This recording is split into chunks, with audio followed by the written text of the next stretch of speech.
Bismillah, la haula wa la quwwata illa billah wa ba'd. Qala Allah Ta'ala fi Kitabil Karim, a'udzu billahi as-sami'il 'alim minasyaitonir rajim. Alam yajidka yatiman fa'awa wa wajadaka dhaliman fahada. Amma ba'd. Bapak Ibu yang dirahmati Allah, hari ini sudah memasuki tahun Hijriah yang baru, sebagaimana yang sudah kita alami sejak beberapa hari yang lalu. Kita lanjutkan kajian tentang sirah. Tema kita pagi ini adalah hadirnya hamba al-yatama, hidup barukan suasana. Seperti apa suasana baru yang dialami oleh seseorang saat membawa al-yatama? Al-yatama merupakan bentuk jamak dari al-yatim. Al-Quran menyebut kata al-yatama lebih banyak daripada kata al-yatim. Kurang lebih yatama itu 13 kali. Sedangkan al-yatim baik menggunakan alif lam maupun tidak 9 kali. Dan sebagian besar yatim tidak yatama. Kalau yatama bersifat umum. Kalau yatim tidak sedikit yang dikaitkan dengan Rasulullah SAW. Meskipun tidak semua ya. Bapak Ibu yang dirahmati Allah, seperti apa suasana? Yatim merupakan salah satu bagian dari du'afa yang di dalam Islam memiliki keistimewaan tertentu. Tetapi perlu dipahami bahwa yatim satu ada batas usia, sebagaimana An-Nisa ayat 6, bahwa seseorang masih layak disebut yatim paling tidak sampai usia menikah. Jadi kalau sudah 75 tahun masih nggak disebut yatim. sudah sangat tidak layak ya. Sangat tidak layak disebut yatim. Yang kedua, yatim itu bukan mustahik zakat. Silakan Bapak Ibu ingat 9 ayat 60 kan tidak ada wal yatama. Yang ada al-fuqara. Yang ada al-masakin. Tapi al-yatama tidak ada. Kalaupun ada al-mu'allafah. Mu'allaf ada. Jadi yatim konteksnya bukanlah zakat. Tetapi sedekah dalam pengertian umum. Nah, yatim itu ringnya lebih jauh dari kerabat. Quran sering menyebut begitu. Nanti ada di dalam beberapa ayat ya. Nah, konteksnya seperti apa? Mari kita lanjutkan. Pembahasan yang lalu sudah dipaparkan bahwa Halimatus Sa'diyah mengalami beberapa peristiwa unik. Setidaknya mungkin 3 lah ya yang sudah kita ulas kemarin. Pertama, ASI yang ada pada diri Halimah tumbuh subur banyak gitu. Padahal sebelumnya sebaliknya, berisinya jadi isinya semakin banyak. Yang kedua, anak-anaknya yang tadi kelaparan, merengek terus, menangis, membuat jengkel orang tuanya. Ketika bayi Rasulullah SAW sudah didekap oleh Halimah, di sini asinya banyak, minum kenyang, anaknya pun sama, lalu tibra, terlelap tidurnya, saking nyaman. Yang ketiga, suaminya justru juga sama, mengalami keterkejutan, amazing lah ya. Ketika pagi-pagi tunggangannya keledai yang dijadikan penarik dari kereta itu justru subur, dalam arti kata berubah menjadi gemuk, sehingga ketika diperah sedemikian banyak dan susunya kemudian bisa dijadikan sebagai sumber gizi bagi keluarga. Lantas apa yang terjadi berikutnya? Keberkahan tidak berhenti sampai di situ. Kita lihat pemaparan Syekh Al-Mubarakfuri ya. Halimah berkata nih, setelah memangku mendekap Rasulullah SAW lalu dibaringkan dan perjalanan akan dilanjutkan kembali. Kita sudah siap pergi nih, aku menunggangi keledaiku, kata dia. Naikkan barang-barang bawaan semua ke punggungnya, kemudian dari sini kalimatnya, demi Allah. Digunakan untuk meyakinkan diri, sekaligus meyakinkan orang lain. Belum juga lama perjalanan sekian jauh. Seharusnya secara logika ini, keledai ini mengalami keletihan, kelelahan secara normalnya. Setelah sekian jauh di luar kota Mekah, dalam bahasa logika dia mestinya keledai ini harusnya sih sudah mulai ngos-ngosan, terengah-engah karena bebannya banyak nambah ya. Belum lagi barang-barangnya. Tetapi dia tidak mengalami itu. Jadi keledainya tidak mengalami kelelahan seperti keledai yang lain. Ini membuat bukan saja Halimah dan suaminya yang terheran-heran, tapi juga rekan-rekannya yang lain yang bareng pulangnya gitu ya. Maka mereka mengatakan, Halimah, ini keledai yang sama bukan dengan yang kemarin? Iya, emang kenapa? Kok beda? Nah, gitu kira-kira. Ini keledai yang kemarin bukan yang dipakai ketika pertama kali datang? Iya, sama. Kok beda kondisinya? Artinya ada sesuatu yang baru tadi, suasana baru ya. Bahwa yang tadinya kurus, agak kering, kemudian sampai terlihat tulang belulangnya, ketika pulang tadi dan hadirnya Rasulullah SAW, yang bayi itu justru menimbulkan hal yang baru. Inilah yang saya sebut dengan suasana baru. Bukan saja batinnya, tapi secara jasmani terpenuhi. Jadi kalimat alaisat hadhihi atanaka allati kanat kunta kharajatil alaiha, bahwa ini bukankah ini keledai yang kamu bawa kemarin kan ketika kamu keluar ke sini ke kota Mekah? Jawabannya ya. Faqal, mereka bertanya seperti ini, aku lahunna bala wallahi, benar demi Allah. Jadi jawaban bahwa innaha lahiyah, memang yang keledai yang kemarin bukan keledai yang baru. Artinya bahwa ada sesuatu yang baru yang terjadi pada diri keledai itu. Itu yang membuat mereka terkejut. Tentu Halimah juga sesungguhnya mengalami hal yang sama. Bapak Ibu yang dirahmati Allah, sekali lagi nanti kita lihat dari sisi lain ya, bahwa tentu dalam pandangan Islam kejadian apapun tidak mungkin terjadi karena orangnya, tetapi tetap bahasa Quran itu biiznillah. Oleh sebab itu ada beberapa, setidaknya 2 atau 3 ayat ya, 2 kali kalau nggak salah, yang dikatakan makana li rasulin, tidak mungkin atau mustahil seorang rasul itu bisa mendatangkan mukjizat illa biiznillah. Nah, kata-kata biiznillah ini para ibu bapak yang harus menjadi titik tekan perhatian kita. Ketika kita mengabaikan konsep biiznillah, akan muncul masalah baru, yakni pengkultusan yang tidak pada tempatnya. Bahwa apapun termasuk Rasul tidak mampu melakukan sesuatu yang bersifat mukjizat tadi kalau Allah tidak mengizinkan. Banyak peristiwa yang nanti dialami oleh beliau. Jadi berdoa pun tidak semua doa Rasulullah SAW dikabulkan. Ada beberapa doa yang ditolak. Tentu pertimbangan kita yang Allah yang Maha tahu yang mengapa tidak dikabulkan. Jadi biiznillah itu menjadi salah satu sumbu penting di dalam Islam, bagian dari akidah kayak.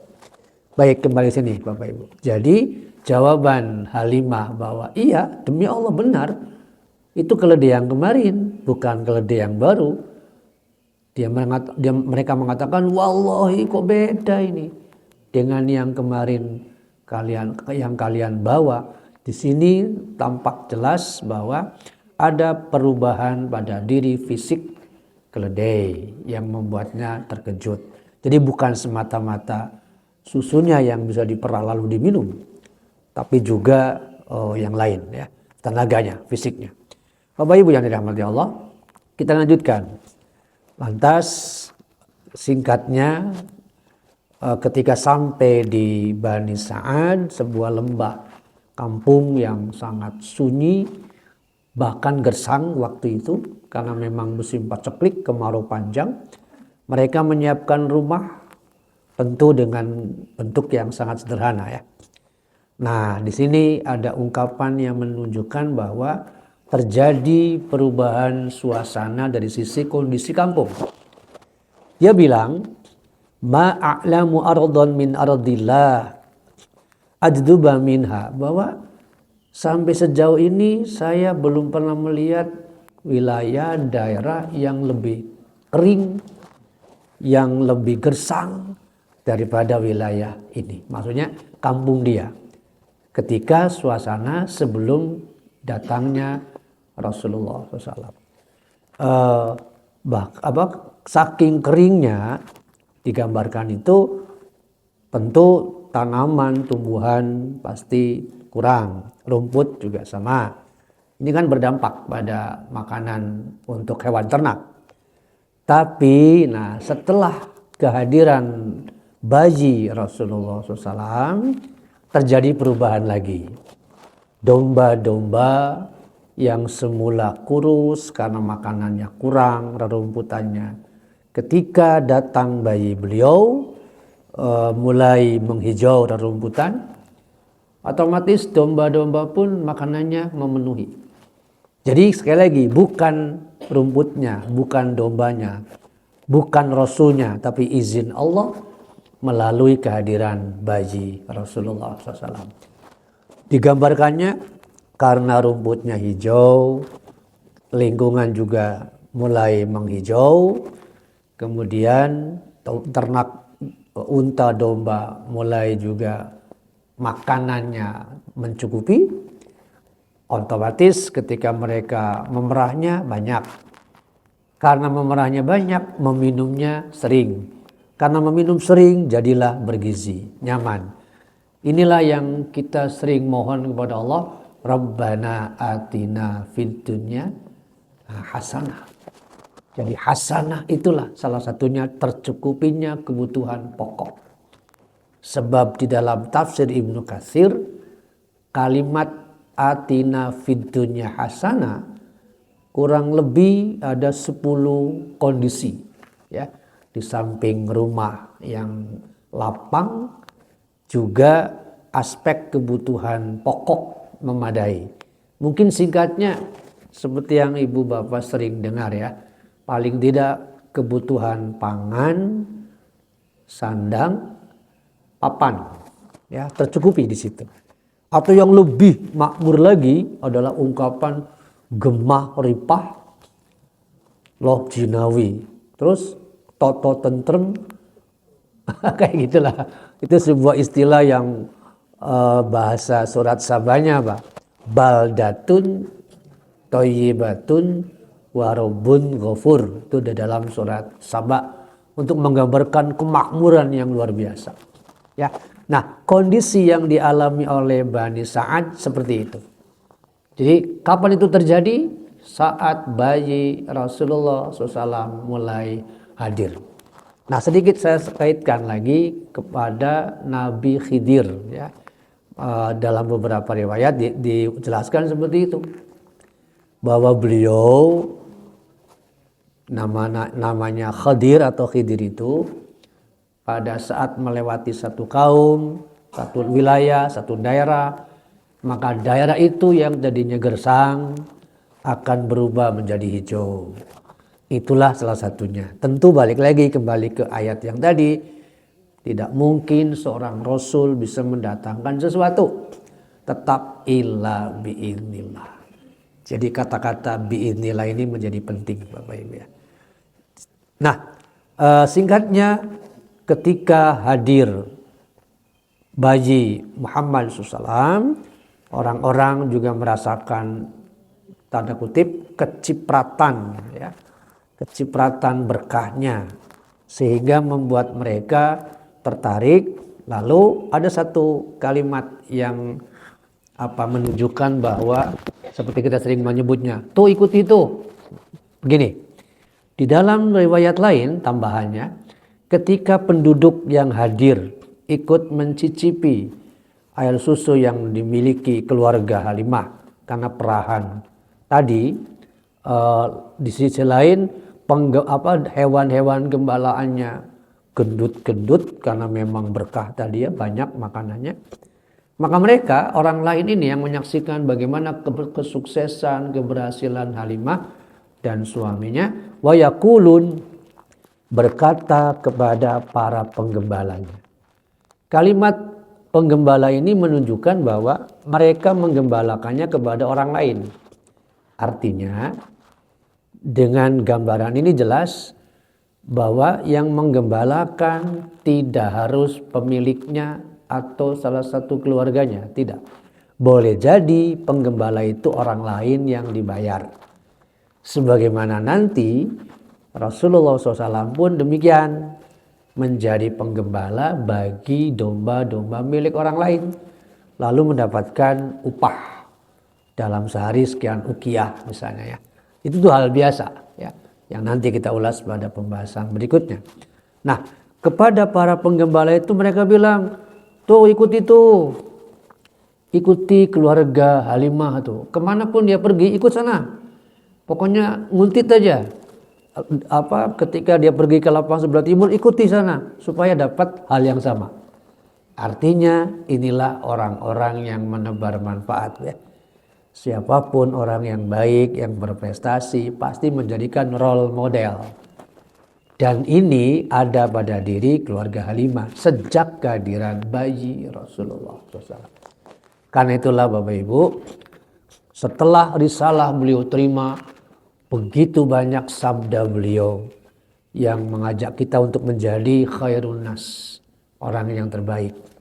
Antara lain yang banyak memberikan manfaat kepada orang lain. Itu setelah risalah tiba nanti ya. Nah, apa alasan mereka? Kenapa meminta para penggembalanya untuk mengikuti kemanapun Halimah dan suaminya menggembalakan domba? Karena tadi setiap kali keluarga ini menggembalakan domba, ketika pergi perutnya lapar, pada saat pulang kenyang. Sementara mereka sebaliknya, tidak semaksimal apa yang dialami oleh keluarga Halimah. Nah, mereka juga bertutur, nah di sini kalimatnya, bahwa sejak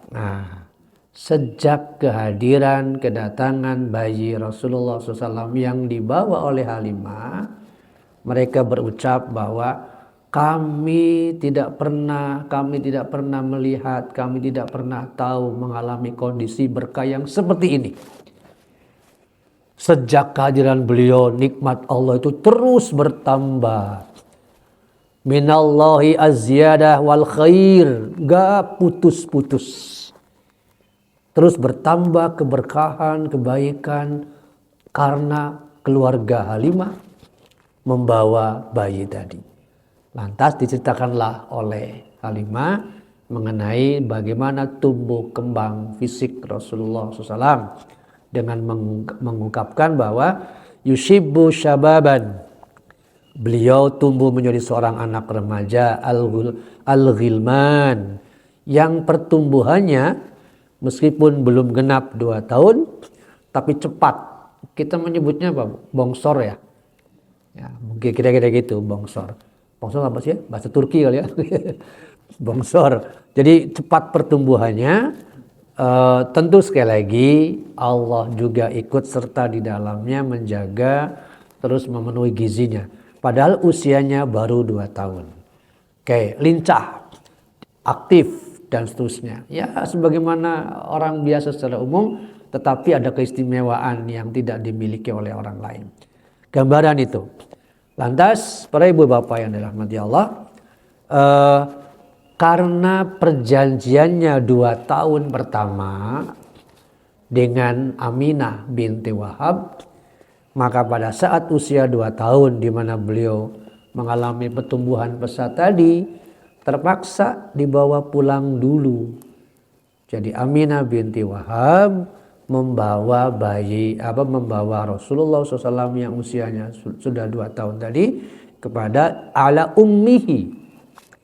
Namun kata Al-Mubarakfuri, di hadapan umminya, nahnu akhrasu ala makthihi fina. Dia bilang, Bu, kalau bisa sih tolonglah diperpanjang. Jadi akhrasa, sangat berharap bahwa beliau yang masih 2 tahun itu dengan rayuannya, tolonglah Bu, saya masih sanggup untuk menjaga dia, merawat dia, dan ada satu alasan penting, dan sebaiknya memang masih saya bawa, karena kalau di kota itu kan banyak polusinya. Kira-kira gitu alasannya. Kalau di kota banyak polusinya, ada polusi udara, ada yang lain termasuk persoalan pergaulan.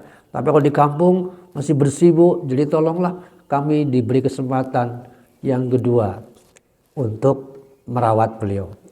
Akhirnya disepakati itu 2 tahun berikutnya. Tadi kan 2 tahun ya. 2 tahun dengan rayuannya, dengan bujuknya, dengan kami sangat berharap, dengan alasannya salah satunya adalah aku takut dia nanti terkena penyakit kota yang akan menghambat tumbuh kembangnya. Akhirnya intinya disepakati oleh Aminah, ya. Dibawalah usia 4 tahun. Nah, di sini ada satu peristiwa yang kemudian membuat Halimah panik. Disebutkan, singkatnya kata Al-Mubarakfuri, wa hakadha baqiya Rasulullah SAW fi Bani Sa'ad hatta idza kanatis sanatur rabi'ah awil khamisah. Di sini disebutkan bahwa pada tahun kedua kesepakatan, yakni antara 4 sampai 5, beliau mengalami peristiwa yang disebut dengan pembelahan dada. Oleh Ibnu Hisham, riwayatnya diambil, dan juga ternyata diriwayatkan di dalam Sahih Muslim, seperti yang nanti saya kutip dari pandangan Syekh Al-Azami, ya, bahwa usia antara 4 sampai 5 tahun ini beliau dibelah dadanya. Bagaimana peristiwanya? Ada sebuah hadis yang melengkapi, ya. Kalau ini kutipan dari Syekh Rashid bin Musa Al-Azami mengenai peristiwa yang tadi, ya, terkait dengan usia 2 tahunan, dari melengkapi yang sudah disebutkan tadi. Adapun mengenai bagaimana pembelahan dada, ini kira-kira disebutkan Halimah As-Sa'diyah dan juga dikutip nanti di dalam Sahih Ibnu Hibban, terkait dengan peristiwa yang tadi, yakni mengenai pemaparan Halimah berkenaan dengan pengasuhan Rasul dari 0 sampai 4 tahunan dan beberapa keberkahan yang terjadi, itu oleh sebagian ulama disebutnya memang riwayatnya lemah, tetapi tidak sedikit hadis sawahid, ya, hadis penguat, hadis pendukung yang menjelaskan seperti itu, dan sangat masyhur peristiwa itu, ya. Baik, inilah riwayat Muslim yang memaparkan tentang kedatangan Jibril alaihissalam kemudian membelah dada beliau. Pembelahan dada ini nanti juga terjadi pada saat beberapa waktu sebelum Isra Mi'raj. Riwayat Muslim dari Anas bin Malik radhiyallahu an, atahu Jibril mendatangi beliau. Saat Jibril datang, beliau sedang bermain, yal'abu ma'al ghilman. Jadi bermain dengan anak-anak yang lain. Ada anak-anak yang memang satu susuan dengan beliau, ada juga anak-anak kandungnya, ya, yang sebaya usianya. Jadi bermain bareng. Lalu Jibril menangkap beliau, kemudian membaringkannya, lalu dibelahlah dadanya.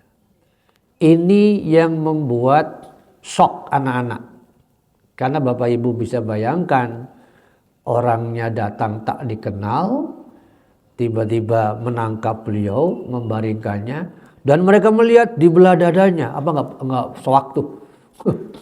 Sehingga mereka menjerit nanti berlarian untuk mencari umminya.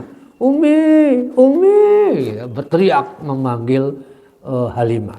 Mereka berteriak apa? Nah, ketika dibelah dadanya, dikeluarkan segumpal daging itu, kemudian kata Jibril, hadza hadus syaitanu minka. Ini bagian setan darimu. Tsumma ghasalahu fi kemudian dicuci daging yang tadi sudah dibelah di dalam baskom min zahab, dari baskom itu terbuat dari emas.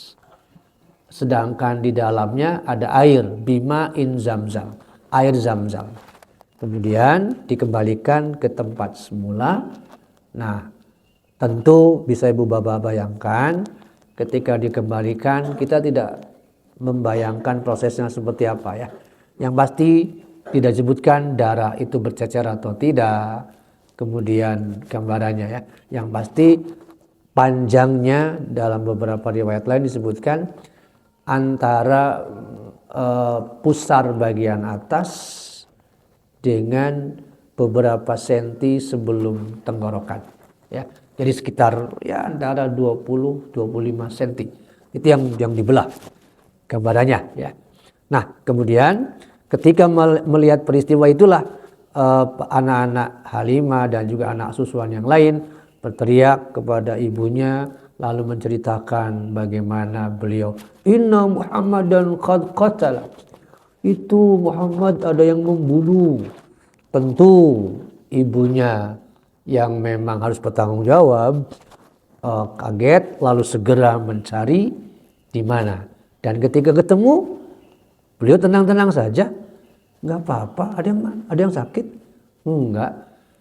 Tapi fisiknya, psikisnya dengan ketakutan, peristiwa itu akhirnya nanti langsung dibawa pulang kembali ke Mekah.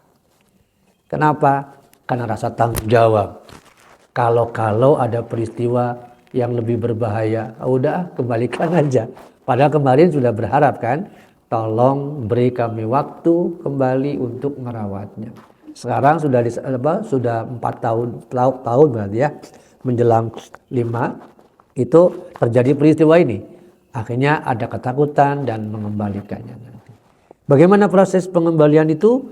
Insya Allah kita akan lanjutkan. Sampai di sini Bapak Ibu, apa nilai-nilai yang bisa kita ambil pelajarannya ya? Pertama, hadirnya Rasulullah SAW dalam posisi sebagai anak yatim, sebagaimana peristiwa tadi sudah dipaparkan, menjadi sumber berkah yang berlimpah, nismatan mubarakah. Dan saya kira ayat Qur'annya cukup banyak menegaskan masalah ini. Jadi bagi seorang mukmin tidak akan mungkin mengabaikan persoalan ini. Pasti punya spirit, punya semangat untuk membela mereka. Bahkan saya kira Bapak Ibu sudah sangat hafal bagaimana hubungan antara sholat atau beragama yang baik dengan anak yatim.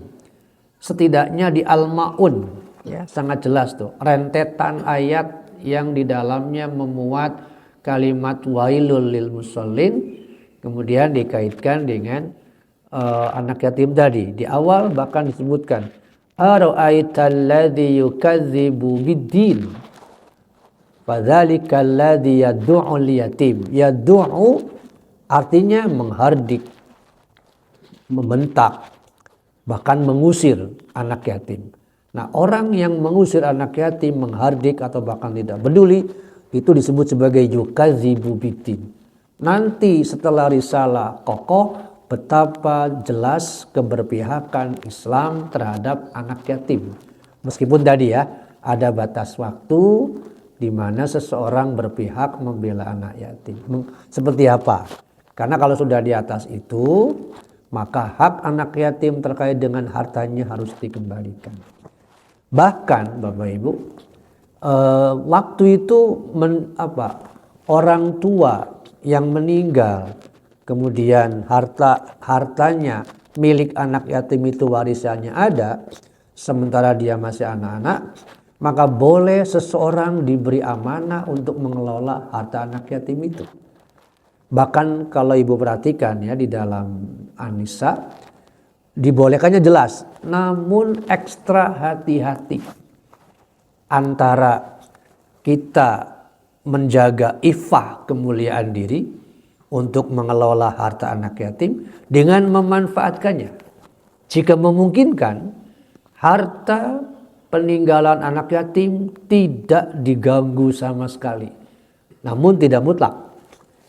Karena apa? Ayat 6-nya menyebutkan kalau memang si pengelola atau penerima harta anak yatim itu kekurangan, bolehlah.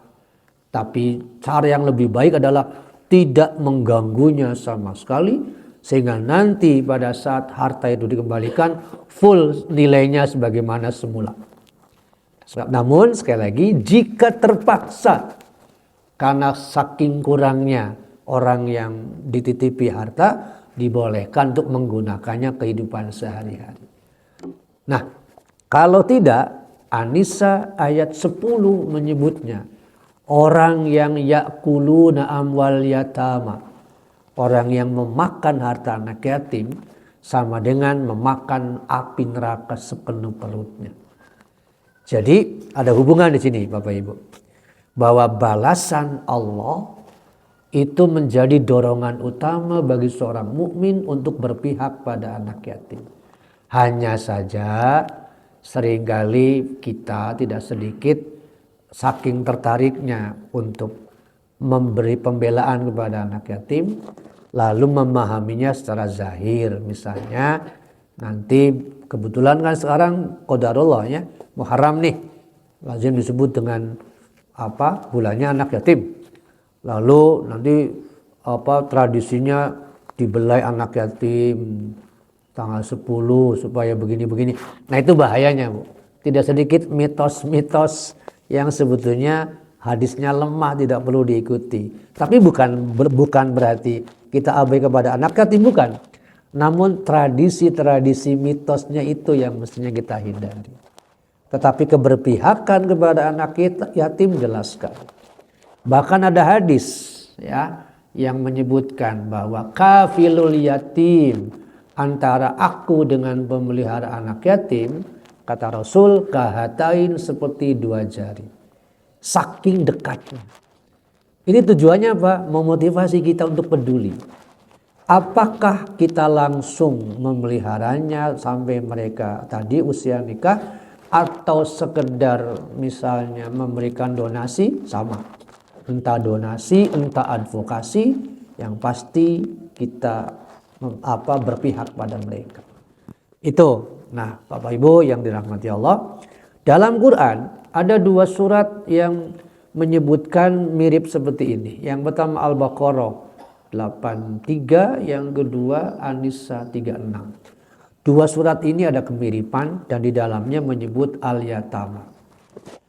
Di dalam surat Al-Baqarah 83 maupun An-Nisa 36, urutannya pun diawali oleh orang tua. Jadi intinya ulama membagi ihsan itu dua. Al-ihsanu lillah wal ihsanu linnas. Al-ihsanu lillah berupa ta'buduna illa iya. Tidak boleh beribadah selain kepada Allah. Itu menggambarkan tauhid ya. Yang kedua al-ihsanu linnas. Nah, al-ihsanu linnas itu urutannya orang tua dulu.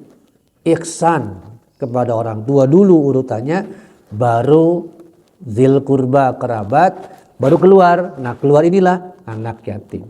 Tapi sekali lagi, ihsan kepada anak yatim di sini porsinya bukanlah zakat, melainkan sedekah dalam pengertian umum ya. Itu poin pertama, bahwa apa yang dialami oleh Halimah, meskipun Halimah niat awalnya bukan dalam konteks itu kan, Konteks awalnya adalah mengambil mencari nafkah dengan cara menyusui. Tapi ada plusnya yang Allah berikan kepada beliau. Apalagi kalau kita sekarang niatnya. Pasti lebih tentu ya. Yang kedua Bapak Ibu, belajar dari peristiwa tadi yang bisa menjadi pendorong kita adalah kehadiran Rasulullah SAW sejak menjadi bayi sampai nanti risalah itu hadir adalah rahmatan lil alamin, memberikan kasih sayang kepada umat, kepada alam, baik kepada lingkungannya maupun kepada orang-orang atau penduduknya. Coba kita bandingkan dengan pernyataan Isa alaihissalam di dalam surat Maryam. Kalau Rasulullah SAW disebut dengan rahmatan lil alamin, jauh lebih luas ya.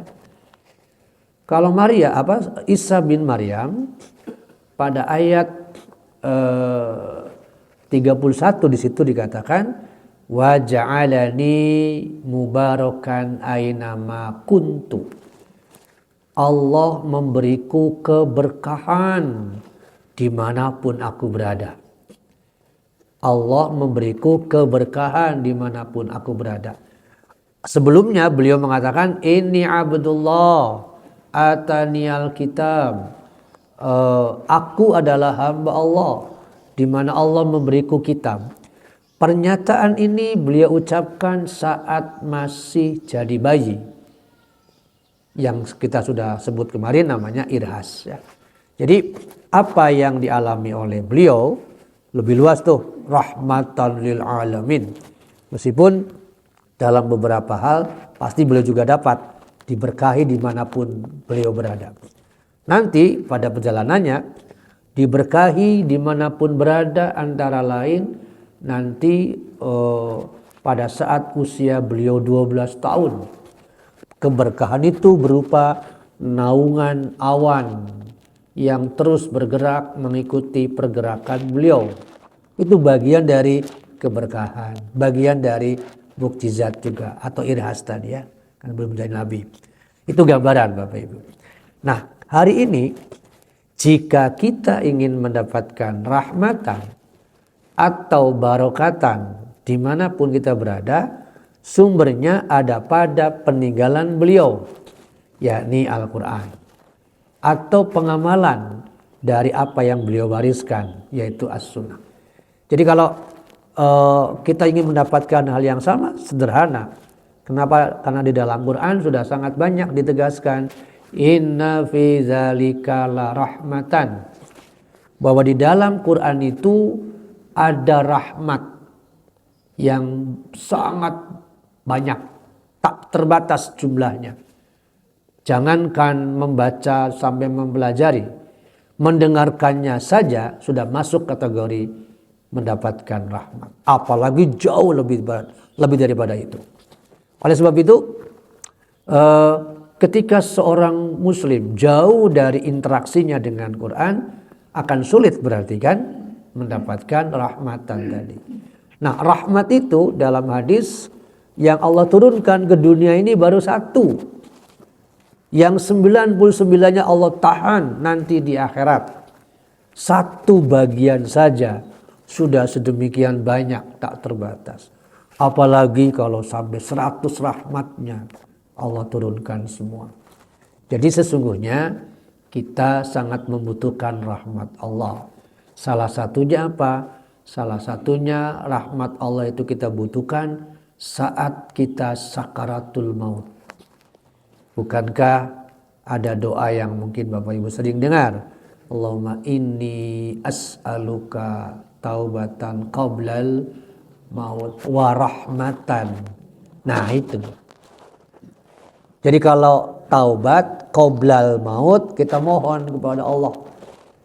Ya Allah, terimalah taubat hamba. Aku mohon diterima taubat hamba sebelum mati. Nah nanti indal maut, ketika hamba sedang atau proses mati alias sakaratul maut, kita mohon kepada Allah rahmatan, adanya kasih sayang Allah. Nanti setelah meninggal kita mohon juga kepada Allah magfiratan, ampunan ba'dal maut. Jadi Bapak Ibu, kematian itu bagian dari salah satu kesulitan yang pasti kita hadapi. Namun dengan doa yang tadi atau dengan kebiasaan kita yang sekarang kita senantiasa ucapkan dalam kondisi seperti itu, saya kira tak satu pun orang berharap kematiannya misalnya seperti orang-orang yang soleh.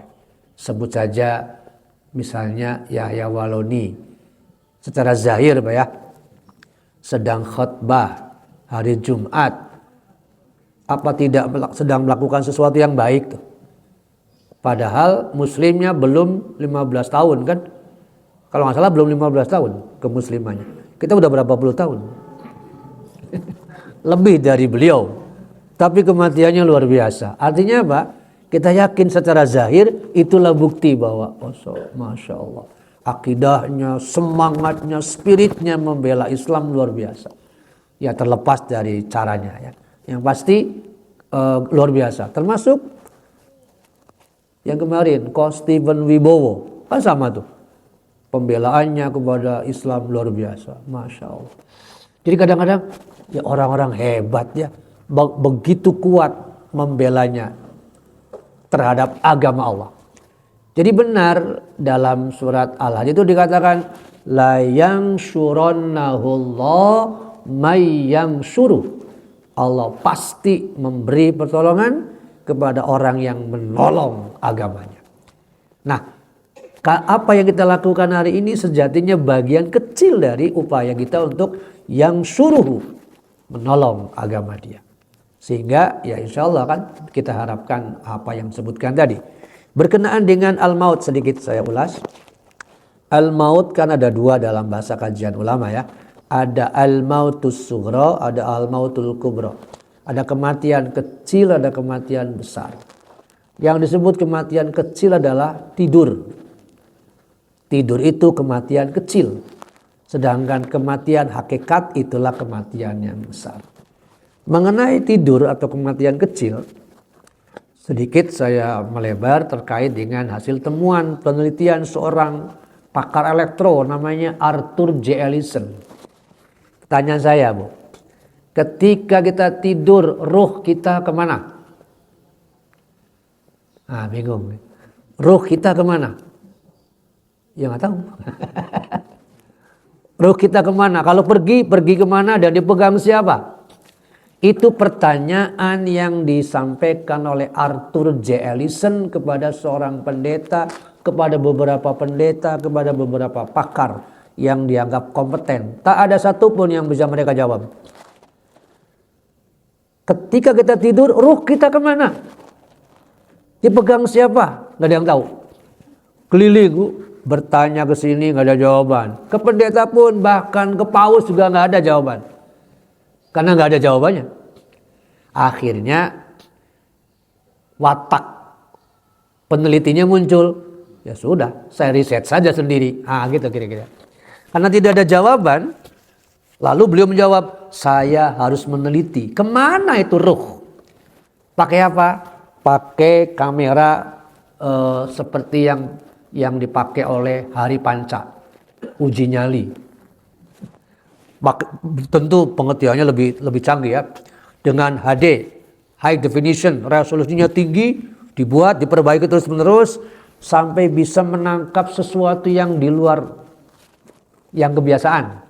Intinya gitu, Bu. Setelah dapat alatnya, perekam tadi, carilah relawan yang siap untuk di kamera atau di foto atau direkam. Direkam tentu kaitannya dengan tidur ya. Dapatlah kurang lebih 120 orang sukarelawan. Mereka siap untuk diteliti. Nah, petunjuknya adalah kalau mau tidur terlelap, sudah mau tidur tolong kameranya di-on-kan. Penelitiannya tidak tanggung-tanggung, Bu. 6 tahun. Penelitiannya 6 tahun. Jadi kamera itu ada timernya, timer pencatatnya. Nah, singkatnya setelah 6 tahun 120 orang tadi, ketika si A, B sampai Z, A tidur jam 9, nanti bangun jam 4 misalnya ya. Ketika tidur mulai lelap, ada sesuatu yang keluar dari tubuhnya. Seperti putih, tapi cepat sekali. Begitu pula ketika mau bangun.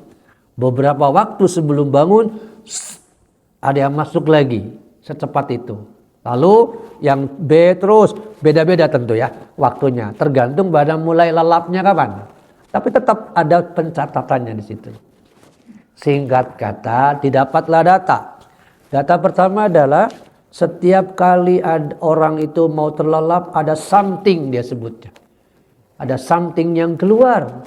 Begitu pula setiap kali si fulan akan bangun, ada something yang masuk. Dia menyebutnya something. Belum menyebut ruh tadi ya.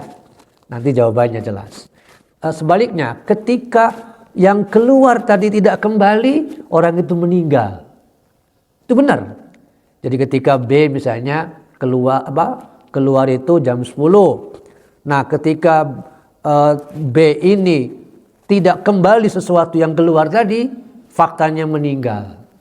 Tersisa orang itu kurang lebih 90-an. Nah, diseminarkan Bu. Diseminarkan dengan mengundang para pakar dari berbagai agama dan juga berbagai disiplin ilmu. Dengan sangat yakin Arthur J. Ellison ini memaparkan presentasinya tentang finding, tentang temuannya itu. Lantas ada seorang cendekiawan muslim memberikan pendapat. Pertama, beliau menyanjung dulu ya, menyanjung hasil temuannya. Your finding is amazing. Temuanmu itu luar biasa. Tapi setelah itu cuman terlambat. Terlambat. Al-Quran sudah bicara itu. Kaget nggak? Jadi kalimat pertama itu, temuanmu ini hebat sekali. Tapi maaf bro, terlambat bro. Kok terlambat? Al-Quran sudah menjelaskan apa yang Anda tanyakan. Dan hasil temuanmu itu. Surat 39 ayat 42. Dia lihat Bu, nggak percaya, silakan. Diberikanlah Al-Quran. Ini hadiah untuk Anda, silakan pelajari. Dia terima, singkatnya ya, dia terima, dibawa pulang. Masa sih sama? Persis sama. Dari situ kemudian, ini gak mungkin ucapan orang. Tidak mungkin, tahu dari mana orang itu kan. Akhirnya syahadat 3 bulan kemudian. Jadi itu para ibu. Saintis, kalau terbuka hatinya, terbuka otaknya, pasti akan mengakui kebenaran Quran. Dan ini banyak, semakin kesini semakin banyak. Orang-orang intelek yang menggunakan nalarnya, rasionalnya, ujung-ujungnya syahadat. Ketika meneliti tentang sesuatu. Mungkin lain waktu akan banyak ya. Sesuai dengan ulas materinya, kita akan munculkan beberapa hal. Di sini kembali lagi para ibu-bapak yang dirahmati Allah, bahwa hadirnya beliau di tempat itu dan juga di alam ini sebagai rahmatan. Dari sinilah kita bisa mengambil semangat yang sama, bagaimana menciptakan kebermanfaatan diri di lingkungan kita dimanapun berada. Bapak Ibu, terkait dengan keutamaan anak yatim ya cukup banyak ya, sesuai dengan hadis-hadis yang mungkin tidak kita ulas dalam kesempatan ini, tapi singkatnya betapa istimewanya anak yatim yang harus kita perhatikan, entah itu langsung maupun tidak, dalam arti advokasi kepada mereka. Yang ketiga adalah pelajarannya success story. Kisah kesuksesan keberhasilan seseorang boleh ditularkan, boleh disampaikan kepada orang lain dalam rangka menjadi semacam role model tadi. Sehingga kita bisa ceritakan. Saya kira dalam konteks Nabi kan sama. Kita ingin anak-anak menjadi generasi yang baik sebagaimana Yusuf alaihissalam. Maka muncul kemudian sayangnya mitosnya yang lebih dominan Bu ya. Kalau ingin anak kita seperti Yusuf, sering baca, apalagi yang sedang hamil katanya. Gitu kan. Pertanyaannya, Yusuf yang mana ini? Yusuf yang nabi atau Yusuf tetangga? Itu persoalannya. Tapi kalau yang dimaksud adalah ceritakan kisah Yusuf untuk menginspirasi, memotivasi, itu harus. Kalau yang sekedar dibaca dalam konteks tadi, mitosnya ya jangan sebatas itu pemahamannya. Tapi tadi ambil bagaimana kisah Yusuf alaihissalam sebagai pendorong atau pembentuk karakter seseorang itu mungkin ya. Nah, apa yang diceritakan atau dikatakan oleh penduduk kabilah Bani Sa'ad terkait dengan keberhasilan keluarga Halimah, tuh ikuti tuh seperti dia, yuk ikut sana supaya kamu dapat hal yang sama, yuk ikut sana. Nah, kata-kata itu menggambarkan perintah, ikuti sana, mengikuti orang-orang yang benar. Dan ini ada banyak gambarannya, Bu, dalam konteks nasihat ya. Misalnya di dalam Al-Hikam Syah Ibnu Athaillah mengatakan, jangan kau jadikan kawan orang yang keadaannya tidak membuatmu semangat beribadah, yang ucapannya tidak mengarahkanmu kepada Allah. Sama seperti tadi, kalau orang itu baik, tirulah, ikuti dia. Dalam kajian psikologi efikasi diri, penguatan kemampuan mengatasi masalah, berteman itu menjadi penting. Kita menyebut, mungkin Ibu sering mendengar kata sekarang ya, circle atau toxic. Kalau perbincangan di antara anak-anak muda, istilah circle toxic itu udah muncul. Apa itu circle? Circle itu lingkarannya. Seorang anak akan menjadi baik ketika circle lingkungan temannya adalah orang-orang yang kata-katanya baik. Begitu pula sebaliknya. Termasuk dalam konteksnya adalah toxic. Ketika kawan itu bergaul dengan orang yang ucapannya toksik, perbuatannya toksik alias racun, nggak akan lama ikutan juga di situ. Itulah istilah yang sekarang sedang populer, circle dan toksik. Itu hubungannya dengan tadi, dengan success story. Oleh sebab itu, Al-Quran sering menyuruh kita untuk perhatikan seperti ini ya kalimatnya. Ayat ini kan menggambarkan orang-orang Arab sebetulnya sering melewati, sering melintasi yang sekarang disebut Madainus Saleh. Di situ tempat yang di dalamnya ada satu area, satu wilayah yang pernah Allah azab. Nah, Allah bilang, kenapa tidak mereka pelajari dari tempat itu? Padahal yamshuna fi masakinihim. Padahal mereka sering melewati tempat itu. Nah, hari ini Bapak Ibu, Muhammad bin Salman atau MBS justru menjadikan tempat ini katanya akan menjadi area baru yang bisa menjadi destinasi wisata. Jadi padahal Rasul mengatakan justru wilayah itu nggak boleh dihuni. Jangankan dihuni, kalau lewat situ agak cepat jalannya. Karena disitulah tempat atau area yang dulu kaum Ad, kaum Samud diazab. Kok malah sebaliknya sekarang? Konon yang pernah saya baca nih, MBS meminta kepada ulama untuk mengkaji ulang tuh hadisnya gitu. Jangan-jangan lemah dia. Atau jangan-jangan palsu katanya gitu. Jadi kita akan ubah hadisnya, kita coret saja. Supaya bisa menjadi pendulang devisa yang baru selain umroh, selain haji, selain minyak, yaitu destinasi wisata. Karena luar biasa Bu, itu arealnya ribuan hektar. Masya Allah. Termasuk sampai Petra nantinya kan. Manjang tuh. Jadi Madainus Saleh itu sampai Petra. Itu yang jalan tol akan disiapkan. Hotel-hotel akan dibangun. Karena lumayan itu besar sekali. Dan tiap tahun pengunjungnya pasti banyak. Itulah motif dunia. Ya gitu kira-kira gambarannya ya. Bapak Ibu, yang terakhir adalah pembelahan dada Rasulullah SAW oleh Jibril saat masih kecil. Ini bagian dari irhas tadi. Tadi sudah disebutkan bahwa Jibril mengatakan ini bagian setan darimu. Artinya dengan dibersihkan maka beliau bersih dadanya, hatinya dari setan, dan juga nafsu setan gak akan bisa masuk. Jadi dari dalam sudah bersih, dari luar tidak bisa dimasuki. Beda dengan kita. Di dalam sudah berpotensi kotor, dari luar mudah dimasuki. Betul nggak Pak? Itu bedanya ya. Makanya kemudian Allah menyuruh kita fasta'iz billah.